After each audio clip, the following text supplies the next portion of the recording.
Laurence studied medicine at the University of Cambridge and graduated in 2005. Following practice as a specialist GP, he went on to become medical director for a group of primary care clinics. In 2018, Laurence moved with his family to Brisbane, Australia, and this is where he first developed his interest in medicinal cannabis. Laurence now leads the Can I Help group of clinics, as well as continuing to work part-time as a GP and sitting on the Brisbane South PHN Clinical Advisory Board.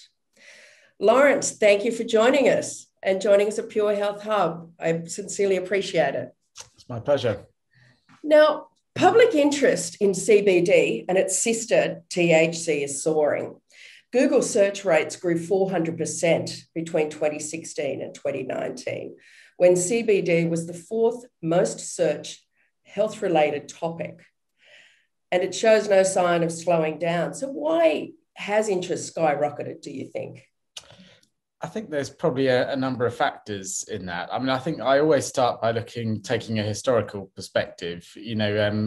Cannabis as a medicine is nothing new. It's been around for thousands of years. There's evidence that it was one of the earliest plants that was ever cultivated by early civilizations. And it was recognized over 150 years ago as something of medical interest in textbooks that were written at the time in the kind of mid-19th century. So there's nothing new about cannabis. There's been throughout most of the 20th century, there was a period of prohibition, and it was just not something that was used commonly by the medical community. And then we saw in 2016, Australia allowed cannabis to be prescribed under certain circumstances for certain patients, and so I think that really was the birth of the medicinal cannabis industry in Australia. And I think we're very much in that kind of early phase where people are developing an interest in the health benefits of this plant, and we're seeing increased interest and increased number of patients coming in month by month at the moment. Yeah, it's interesting, isn't it? Because it has been around for, as you say, well, hundreds of years at least. And as you say, why did we sort of put it to the side? Was it because of its psychoactive properties, I guess? Was that what happened? Well, I think certainly that was an element of it. I think my understanding of I'm not a historian, but my understanding of the history of all of this was that actually there were a number of political and social factors. I think hemp was a big competitor to cotton, which was, and obviously the US at the early part of the 20th century had a thriving cotton industry. And I think part of the prohibition of cannabis was around kind of, protecting the flourishing cotton industry there from competition from hemp. So that may have been part of it. But it is interesting that in the 19th century, cannabis was a very well established treatment, and then really fell into disuse through most of the 20th century. And it's only recently that we've there's been significant research into it, and we're really understanding about exactly how all the components work and the benefits that we can get from that. Yeah. Well, I'm hearing all the good things, and in fact, I'm the recipient of some of those good things. So I've personally been prescribed both CBD and THC for chronic pain primarily, and have been taking CBD for about 4 months. Now, my experience is that I love CBD. It has not been as effective for the pain relief as I'd hoped, although I'm sure it helps with that. But for me, it's had an enormous effect, a positive effect on my anxiety levels. I really feel like it's turned it around for me. So for that reason alone, I want to continue to use it. But what other types of conditions are they prominently prescribed for, both of them? Yeah, so I think if we look at the data we got from our clinic, probably about a third of our patients, their primary problem is chronic pain, and that's often musculoskeletal pain. Sometimes that can be nerve-related pain or migraine, and occasionally pain related to cancer or the side effect of cancer treatments. So that probably encompasses about a third. About a third of our patients would have either anxiety or depression as their predominant complaint. And the other third of patients is, the kind of group with what I would class as the miscellaneous group. So that has a number of other conditions, particularly post-traumatic stress disorder, chemotherapy side effects, neurodegenerative disorders like Parkinson's disease, multiple sclerosis. I have a number of patients with epilepsy, which is obviously one of the more established uses for medicinal cannabis. I think that those were probably Parkinson's disease, if I didn't mention it. So a variety of them, and some children with autism or autism spectrum disorders as well. A small number of patients in that cohort. Wow, so it's a broad spectrum, isn't it? It's got an awful lot of uses. It really does. And when I said about the pain relief, it may not have been, but then it will often, obviously, I'm guessing it depends on how much you take, right? Yeah. I mean, it depends on, what you're prepared to sort of take that, I think the thing with cannabis is, I think we need to learn to think very differently about this as a medication. And as I explain to my patients, usually when you pick up a prescription from a doctor, what you're being prescribed is one chemical compound in a pill. So, most painkillers would just consist of one drug, in a tablet or in a capsule. With cannabis, what you're dealing with is a plant extract, and we talk about CBD and THC because those are the two major ingredients. But so far, we've identified over 100 compounds within that plant which have some pharmacological effect on the body. So there are a variety of what we call minor cannabinoids, and then these chemicals within the plant called the terpenes, which are what give cannabis its smell and its taste, and they also can have various effects on the body. And so it's far more complex than just a single ingredient. The way I talk about it, it's kind of like a cake, and depending on the precise components of all the different ingredients and how it's grown, it can have very different effects. And so part of the art of using cannabis well medicinally is about getting that balance right. How much CBD, how much THC, what kind of strain do you need, what are the other components that are in there, and it's a very individualized treatment.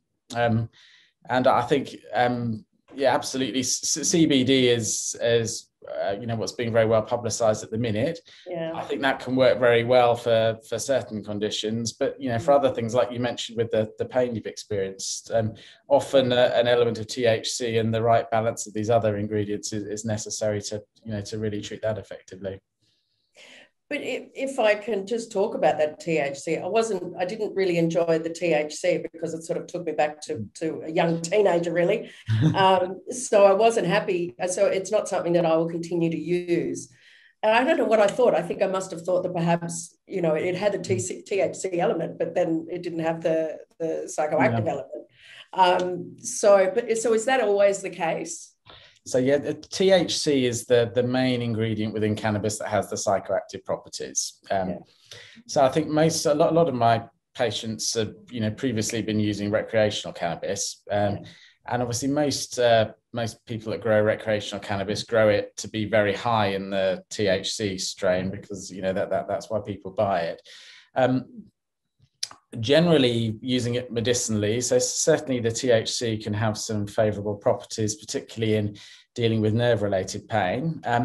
If you co-administer it along with some CBD, either with a strain that's got some CBD in it or giving that separately, often you can reduce a lot of the unwanted side effects, the sedation, the kind of feeling of a high. So through dosing it appropriately and also looking at how you dose at different times of the day, the kind of goal of the therapy is really to treat the pain or the condition you're treating as effectively as possible, and minimizing those other side effects. So it's super important, right, to get this right. I mean, my GP, and bless her cotton socks, she's incredible, but she only just started to take on prescribing MC. So she was going along and we were learning together, right? But it's really important to get that balance right, rather than I think it is, and I think it's one of these areas that most GPs in Australia are not overly familiar with it. Yeah.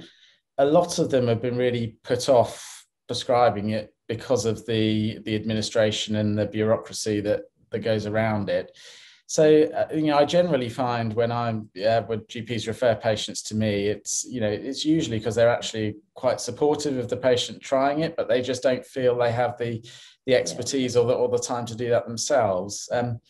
The philosophy I always take is, if possible, I like to work closely with that patient's own GP. I think it's generally better if you can, if a patient has got a GP that they've known for a long period of time, who knows the background to their problems, that person is usually better placed to assess how well that therapy is working than someone like me that comes in and doesn't have that relationship with the patient. So I'm kind of there as a source of advice to people, but I also take on that aspect of patients' care when their GP doesn't feel sufficiently skilled or feel they've got the time in order to do that. And is the Can I Help group of clinics that's there really to also help educate the health professionals? Yeah, absolutely. The way we work really is we work with GPs who have an interest in prescribing cannabis. We provide resources, we provide education, and we provide nursing support, so that when patients are referred to our group of clinics, we offer a free consultation with one of our nurses who can talk with that patient, work out whether cannabis is going to be a suitable treatment for them, and then we can pass them on to one of our network of GPs who can undertake a formal assessment. So we spend a lot of our time discussing with general GPs and doing educational sessions, probably as much time as we do working directly with patients. Yeah. Well, it's fantastic, obviously, that it is that companies like yours and organizations like yours are there. So the difference between CBD and THC and what they're individually used for, I guess we've touched on that, but can we use them together? Yeah, no, so absolutely. So I think that CBD and THC are the two main components of the cannabis plant. CBD is not psychoactive, so it won't make you feel sedated. It doesn't get you high. It has no impact on your reaction times, and it's fine to take CBD only medication when you drive. THC is the psychoactive component. So CBD is predominantly used for conditions like anxiety and depression and sleep disorder. It has some anti-inflammatory properties, so it can be helpful in some types of pain. For THC, we use that more in patients with degenerative or nerve-related pains, and that seems to be particularly helpful in patients with post-traumatic stress or with severe anxiety that's affecting their sleep as well. So they're kind of two components, and we almost always co-administer them. Sometimes we'll go for pure CBD, but generally in my practice, if I'm giving THC, I'll always try and give some CBD along with it as well. Yeah. So there is a complementary element there, isn't it? So what forms do they come in? So in Australia, the main forms that we've got are oils and dried flower, and more recently they've introduced some wafers onto the market as well, which have slightly different properties. So I would say the majority of prescriptions are for oils. So what this is extract of the cannabis plant that gets dissolved in a carrier oil, whether that's olive oil or coconut oil or right. And those oils, you can have a very precise concentration of the cannabinoids, so you can dose them very accurately, and they're taken orally. The dried flower is another commonly used method. So this is where you put some dried cannabis flower into a vaporizer. You heat it up to about 180 degrees, and that allows all of the cannabinoids and the terpenes to be to form into vapor, and then you can inhale that. So oils take a couple of hours to work and last for about 8 to 10 hours. So they're good for patients that have symptoms that need managing throughout the day, and you can dose that 2 or 3 times a day and get very good coverage. The real advantage of using a flower is that because it's inhaled, the onset of action of that can be within a few minutes. So that's particularly helpful for patients that get severe bouts of pain, particularly cancer patients who may have pain that fluctuates very quickly in severity. So they need something that acts quickly. And again, for severe anxiety and post-traumatic stress, sometimes the ability to have something that acts very quickly can work well there. Yeah. Yeah. Particularly so if they're going through some kind of panic attack or something, I guess. Yeah, I think things like panic attacks are obviously extremely unpleasant, and if you can't wait 2 hours for your your medicine to begin to work there. So that really quick acting preparation can be a real advantage in circumstances like that. It's so reassuring to have something like this now. Now, of course, coming back to Pure Health Hub, what are there specific benefits for women, particularly women in that 40 plus, 45 plus, menopausal, perimenopausal, postmenopausal? Are there some benefits there? Yeah, so I think this is a really interesting question, and this is an area that's been actively being looked into. I mean, I think one of the things that we do know is the receptors for cannabinoids, particularly what they call the CB2 receptors, which are the ones that interact with CBD, that are found in very high concentrations in the female reproductive tract and in the urinary tract there as well. So we know that the cannabinoids act on these areas of the body, but we're not entirely sure as yet as to the effects that they have. I think certainly in that perimenopausal period, conditions like sleep disturbance and anxiety and temperature dysregulation, are all quite common features. Yes. And we know that CBD and other cannabinoids can potentially have a beneficial effect on those. There have been a few studies that have reported beneficial effects of a cannabinoid medication on sexual function and levels of sexual arousal. But that's something that hasn't been subject to kind of large-scale studies as yet. Get onto it. Tell them to get onto it. I think these are active areas of research. So I think the short answer to that is, we don't know exactly how these medications within cannabis interact with the hormonal system, but there's good reason to think that there are some effects there, and certainly a number of the conditions do appear to be amenable to treatment with cannabinoid medication. Well, that is good news. Us women can do with everything we can get at this particular process through life. We've kind of answered that question though, because I was going to ask you about the female hormones and the impact on that. But the inflammation on the body, you mentioned it before.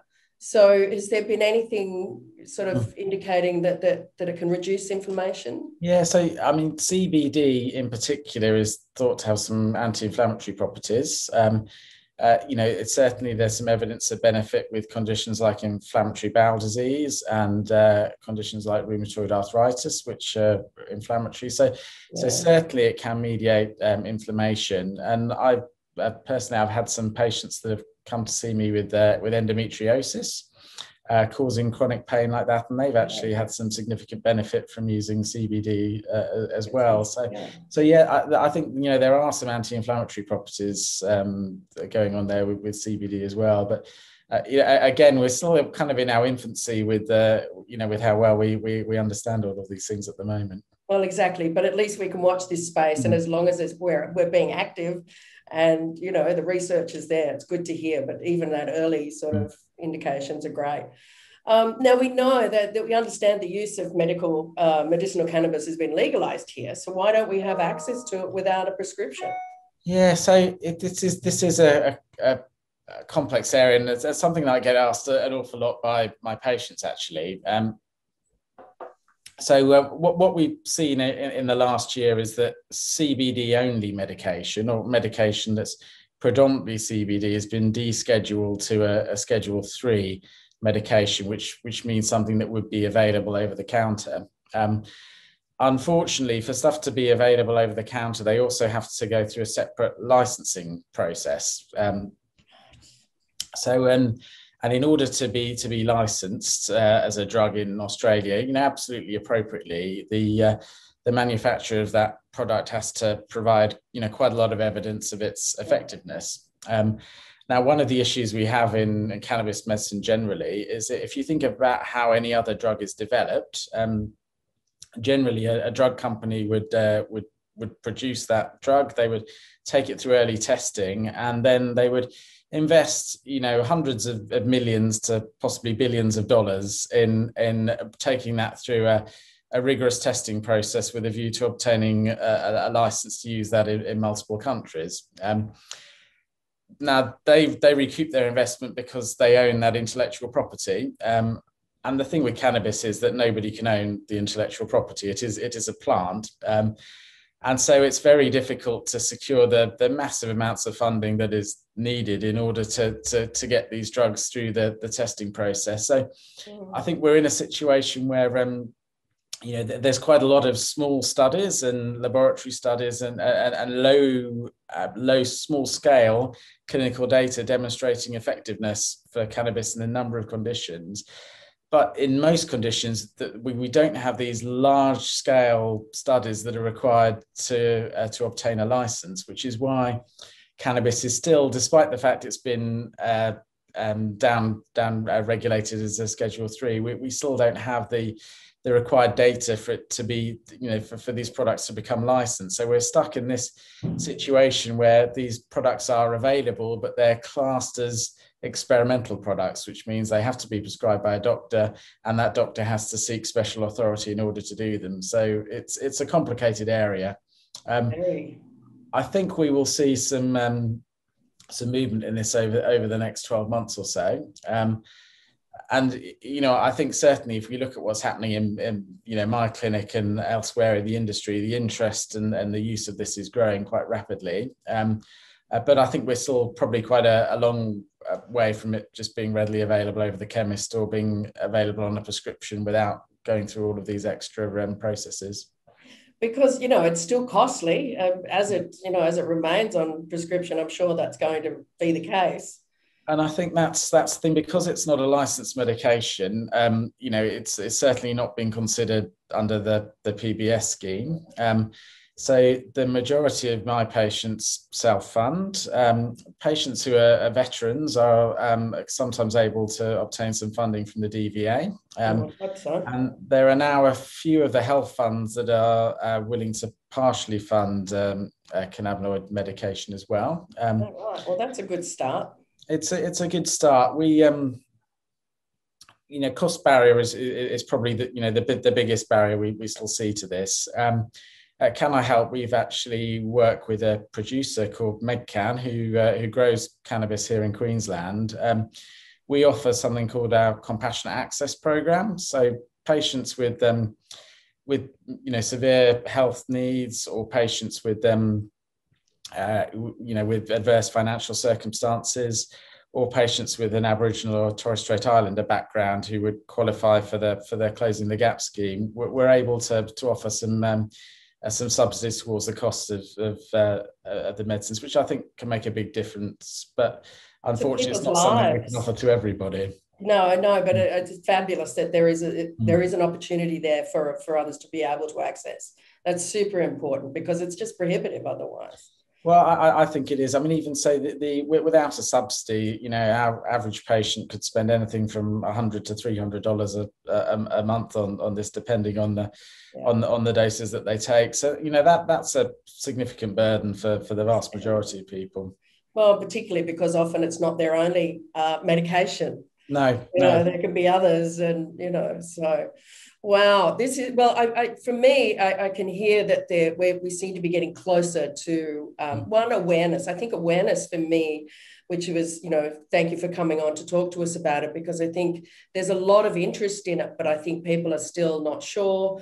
And it was super important for me because I've found CBD particularly helpful, that we shared this with our readers who are at this age and having their own challenges. So it's good to know that Can I Help is there, and that people like you are driving this message and also supporting those who are growing, right? So I read in your bio that you're helping to, well, not fund them necessarily, but to sort of connect them with funding? Is that what's... Yeah, we work in a collaborative way. I think they, Cann were mindful that they were producing this product, and they wanted to see people using it for the maximum health benefit.